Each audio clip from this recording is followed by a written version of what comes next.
This year, 2 movies joined the $1 billion club, so will any do that in 2025? Let's find out.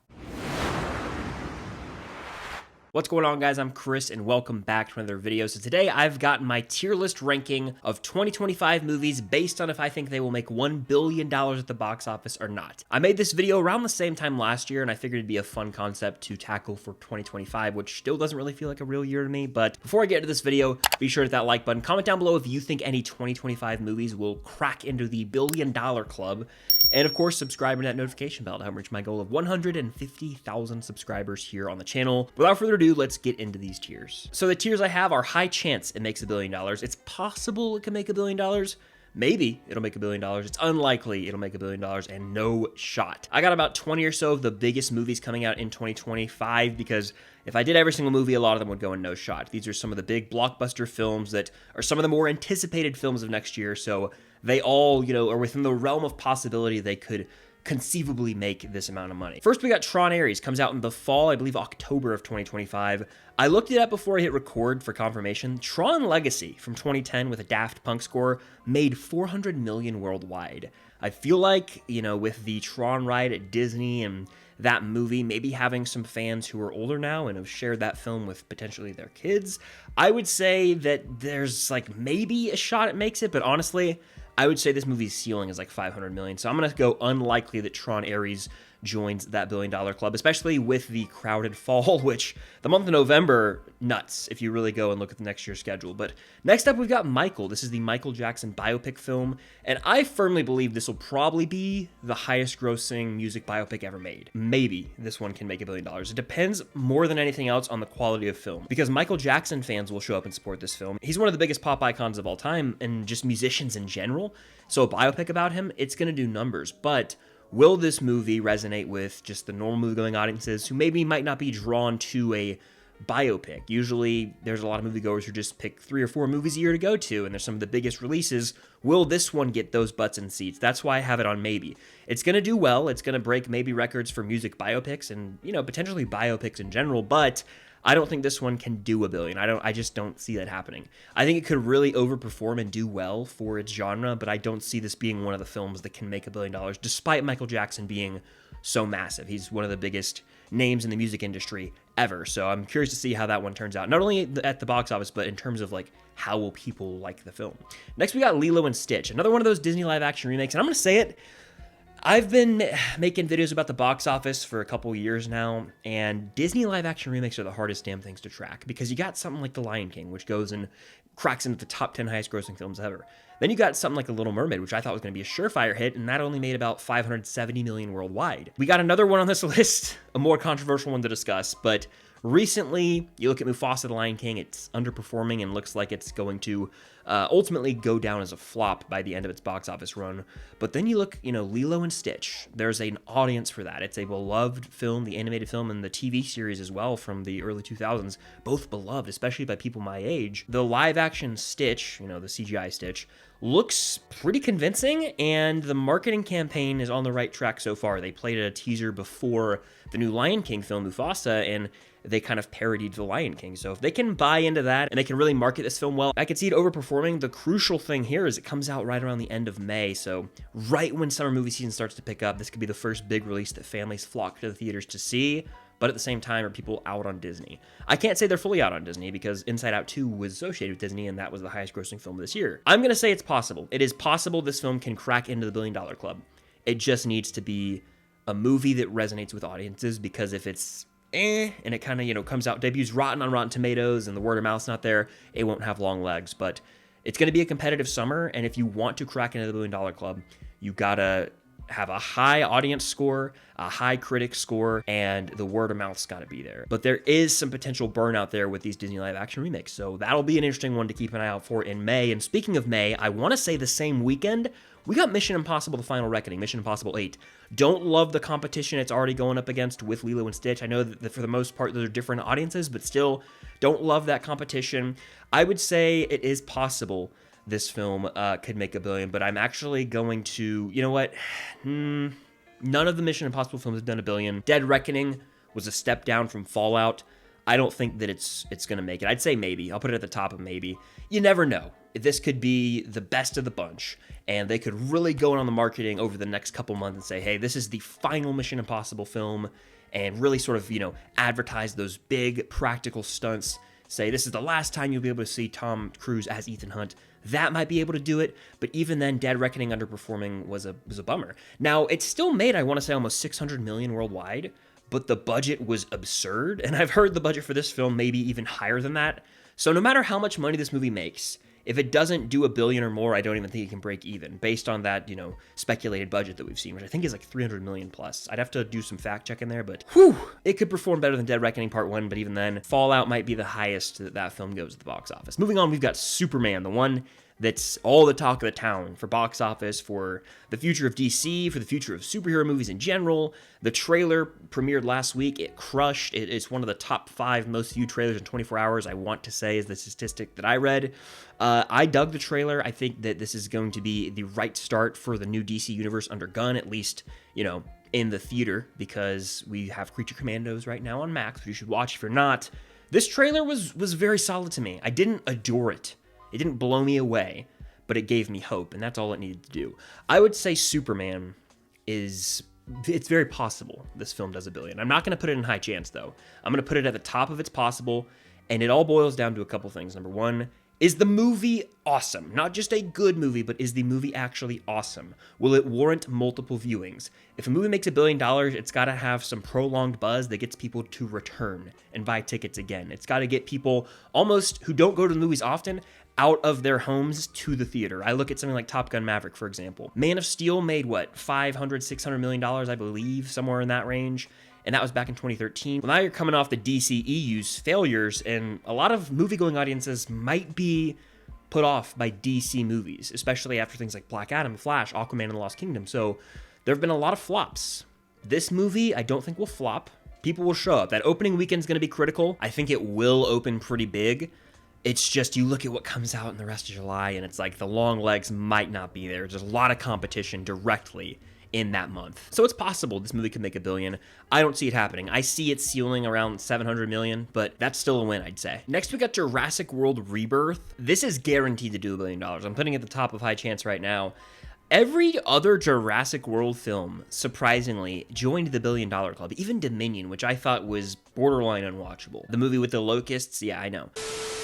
This movie is a fresh start for Jurassic. You've got a new cast. It's not Chris Pratt. It's not Bryce Dallas Howard. It's Scarlett Johansson, Jonathan Bailey, who's, a hot commodity right now after Wicked and Bridgerton, and of course, Mahershala Ali. The film is directed by Gareth Edwards, who did Rogue One recently. He took on The Creator, which I thought was all right, but still, he's a visionary director, meaning this is going to be a gorgeous film. I think it's going to maybe be in contention for best looking Jurassic film since that original directed by Spielberg.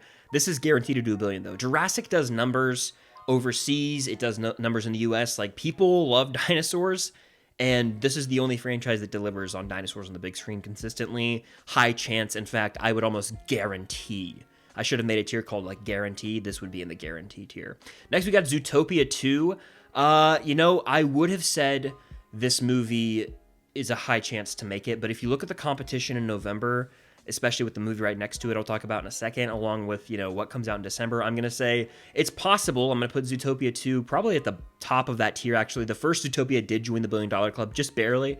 I don't know if a sequel is going to interest folks as much, 10 to 11 years later, but still, it's a Disney sequel. You always have to sort of consider the possibility of this joining the $1 billion club. Frozen 2 is a Disney sequel that did numbers. The Pixar sequels often do numbers. I'm talking about Toy Story. Look at Inside Out 2. Is Zootopia big enough to get people to return for a sequel? We'll see. Look at Moana 2. Moana 2 is about to do 800, 900 million, maybe join the $1 billion club. I believe it's close to 800 million worldwide as we speak. So it's very, very possible Zootopia 2 could do that. It comes out around the same time Moana 2 did this year. Look at the success of that film, right? I think this movie does numbers. In fact, it's almost going to go in high chance now that I think about it. In fact, it has to go in high chance. It's got a high chance. I mean, I'm basing this off Moana 2. I'm basing this off Inside Out 2. Zootopia is a $1 billion club film. This is a sequel to that. I gotta say there's a high chance that people are going to want to show out. Next, we got Wicked for Good, formerly Wicked Part 2. The first Wicked is crushing it right now.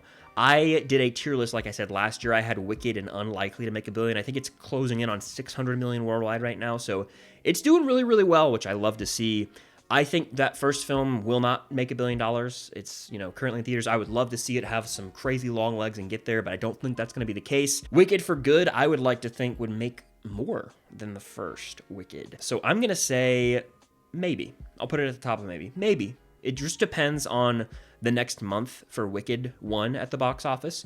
It also depends on the marketing for Wicked for Good, but it's got that ideal release date right around Thanksgiving, just like the first film that came out this year. Now, it does directly compete with Zootopia 2, which could be a bummer. Very much the same market, and if you look at Moana and Wicked, Moana 2 is outperforming it, frankly. Wicked for Good, maybe. Maybe. That soundtrack, the first soundtrack, is going to be on a loop for not only me, but a lot of people all year. So I think that hype and buzz will be there, especially if you look at TikTok or social media, I guess, in general. I can't say TikTok. I don't know if it's going to be around, but social media in general, the Wicked buzz is there. So we'll see. That part 2 for Good could be an event film. Next, we got Thunderbolts, the second MCU film to come out next year. Comes out in May, the very beginning of May. It's kind of the Kickstarter for summer movie season. I'm going to say any MCU movie, you got to put in at least the maybe tier. So I'm going to say maybe. I'm actually going to go above Mission Impossible because it is an MCU film with Bucky Barnes, with Red Guardian, Yelena. You got to throw in that maybe tier. It's Marvel Studios. It's the month of May.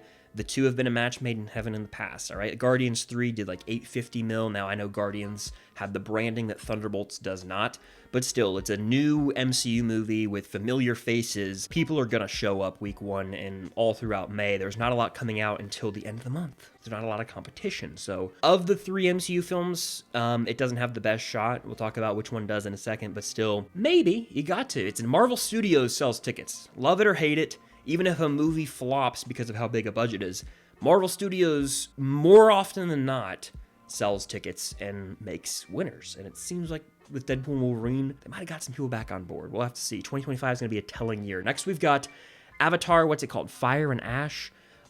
Sadly, I have to put this at the top of high chance. I mean, this is, again, not only is this guaranteed to make $1 billion, it's guaranteed to make $2 billion. And I'm not even joking. Like, these movies just print money, and it's really, to me, maybe the most gimmicky franchise out there. And if you guys love Avatar, more power to you. I'm not attacking you. I'm just voicing how I feel on the franchise. They are visually stunning, and that's why they sell. No one ever talks about Avatar after they come out. People go see them in theaters. Apparently, some people go more than once, but overseas, these movies do freaking numbers. You got the 3D, Dolby, IMAX, all that adds into the box office, and they try and sell you on seeing it in the most expensive format possible for the visuals. But again, I'm speaking from personal experience here. I don't know many people who can really even name characters from these films or really care about these films. And that's just from a friend I've got to a family member or more to the guy who cuts my hair. Like, there are people who are like, I just don't get the Avatar hype. I'm one of them. I know it's very popular. I know I'm seemingly in the minority, but I just don't understand. And it's not something I'm looking forward to watching next year. I thought The Way of Water was tough to sit through, and this one's probably going to be 3.5 hours, and it's basically just going to be the same movie with fire this time. So can't wait. Next, we got Five Nights at Freddy's 2, which, despite the first film also releasing on Peacock the same day as theaters, still made almost like $300 million worldwide, which is impressive. It might have even made more. I looked at the numbers earlier. I think it was around 290. I could be misremembering, but regardless, it's unlikely. In fact, I'm going to say no shot that FNAF 2 makes $1 billion. It's just not happening. Five Nights at Freddy's has its audience, but after the first film, anyone who might have gone and seen that, like myself, who's not really a FNAF person, probably wasn't a fan. The general response to that movie for people who weren't fans of FNAF wasn't very positive. And so I don't imagine that this movie, the second film, is going to win over people who didn't like the first. So I don't think it's going to do $1 billion, and I can comfortably put it in no shot. Next, we got Fantastic Four. This comes out at the end of July, so a couple weeks after Superman. I think that it's very possible this movie does $1 billion. I think there's going to be a debate. Fantastic Four, Superman, which one has the better chance to do $1 billion? And I'm sort of torn. I can't go against history right now. I'm going to say Fantastic Four will outperform it. Superman, that is. I'm going to put it at it's possible above Superman. It's going to be marketed very well. And honestly, Kevin Feige's someone that we kind of have to trust long-term. And you don't think he's got something special cooked up for that first trailer? I mean, I'm not going to lie. Imagine if in that trailer they drop RDJ at the very end. RDJ is Doom to start the hype that would kind of be like a mic drop, hold my beer moment. And I've been waiting for that because Feige always does that. When DC drops something big, Feige turns around and wants to match that because they are competitors at the end of the day. And I've been thinking, you know, Superman's been the talk of the town. If Marvel wants to one-up that or try to match that hype, you show RDJ and at the end of final shot of a trailer, kind of like that first No Way Home trailer when Doc Ock goes, "Hello, Peter." If you get that moment with RDJ's Doom, that's breaking the internet. So that's going to be a war. Fantastic Four versus Superman July. It's going to be fun to keep an eye on, but they're both going to lose to Jurassic, in my opinion, which is crazy. Next, we got Snow White. I think this comes out in March. Unfortunately, I think this one's unlikely to make $1 billion. I'm going to put it right here. And the reason being is this movie's controversial for many reasons. I'm not going to dive into why. I don't think there really should be any controversy personally, but a lot of people just don't like Rachel Zegler. A lot of people don't like the fact that they're touching a classic from the 1930s. So that alone is kind of just going to rub some people the wrong way. But to me, I am going in open-minded. It looks like a fresh take on Snow White, which is something I want to see. If we're forced to live in a world where we have to go watch these live-action remakes, or at least they have to keep making them, they might as well try something new as opposed to doing a shot-for-shot remake a la The Lion King. So this one from the trailer, it looks fresh. It looks like a new take on Snow White. So if that's what we have to get, then so be it. I'll be checking it out, but it is unlikely for it to make $1 billion because I think there's going to be a lot of negativity and backlash surrounding the film before it even comes out. I mean, look online, it already is getting that. Next, we got Elio, a new Pixar original film. Zero shot, I would say, of the movies on this list, that is, to make $1 billion. It has a better shot than FNAF 2, but original films from Pixar as of late, again, have really underperformed. Inside Out 2 was the first Pixar film in a hot minute to like light it up at the box office. You look at films like Lightyear, you look at films like Turning Red, Soul. I mean, a lot of these movies were doing a simultaneous Disney Plus release, but they underperformed. And even Onward, right before the pandemic, underperformed. So it's been a minute. Luca is another one of those films. I'm forgetting some others, but still, Pixar original ideas haven't hit the same. What was that film? Elemental, I guess, did well. It had some long legs, so you never know, but I'd say no shot. It's been a long time since an original idea from Pixar came close to $1 billion that I can remember at least. Next, we've got Minecraft. I think it's called a Minecraft movie. It comes out in April. This one has all the makings of the Super Mario Bros. Movie to me, where it's got that April release. There's really no competition, and it's based on a very, very popular video game that people worldwide love. Minecraft's going to do $1 billion. It doesn't look great. I think the trailer actually looked pretty cringe. I would say it has a high chance over Zootopia 2. Minecraft, if I had to guess, and I would say it, Minecraft would be the first film to join the $1 billion club next year. I mean, you gotta think, Minecraft is a game that's been around for years, and that is, again, a game that people of all ages have played or grown up with. It's gonna do numbers. Families are gonna go see this. Kids are gonna go crazy for this. It doesn't matter if the movie's any good. We've seen bad movies make $1 billion plenty of times, Dominion being one of them. I think the Super Mario Bros. Movie is fine at best. But you got that Minecraft name attached. People are going to show up in droves to see this, and it'll definitely have a high chance of cracking into the $1 billion club. Next, we've got The Conjuring: Last Rites. I only put this on here because of all the horror franchises out there. The Conjuring is one of the, most profitable, one that has made a lot of money over the years. And so I would say it has no shot, right in the middle of no shot, just because I think the highest grossing Conjuring movie is like $320 million. Still very good for horror, but an R-rated horror film where the third one was and you've got some of the universe films like the Nun films or Annabelle that aren't really received well. I would say The Conjuring: Last Rites doesn't really have any shot, but I wanted to get some horror on this list. Next, we got Karate Kid Legends. I reacted to this trailer recently. I'll put a link to that up above. I'll say unlikely. At the back of unlikely. The first Karate Kid is a classic that people love. The Cobra Kai series is big. I think those fans will show up. I'm one of those fans. I'll show up to see this movie, but the misread here to me is that there's some huge fandom for that 2010 film. I don't remember it being the talk of the town. I saw it in theaters, but it wasn't like, oh, it was the greatest thing ever. Been 15 years now in 2025 since it came out. No one's been begging to see Jackie Chan come back. I feel like this movie's not really going to acknowledge the Cobra Kai series, which is kind of a slap in the face to the Cobra Kai creators in a way. That's a series that, respects and deeply loves the characters, Mr. Miyagi being one of them, and so his legacy, that is. I just don't feel good about this movie. I feel like this movie is misreading the entire franchise, and it could leave a bad taste in folks' mouths, so I think it's unlikely that it does $1 billion. Next, we got Captain America: Brave New World. Again, it's an MCU movie. I gotta say maybe. I do think Thunderbolts actually might have a better chance, and Mission Impossible. So actually, I'm gonna put it at the back of maybe, because the Michael Jackson film could do better as well. This does have that February release date where we've seen films succeed before, like Black Panther. Quantumania even succeeded at first. So this will probably have a big opening weekend box office. It's whether or not people show up the following weeks.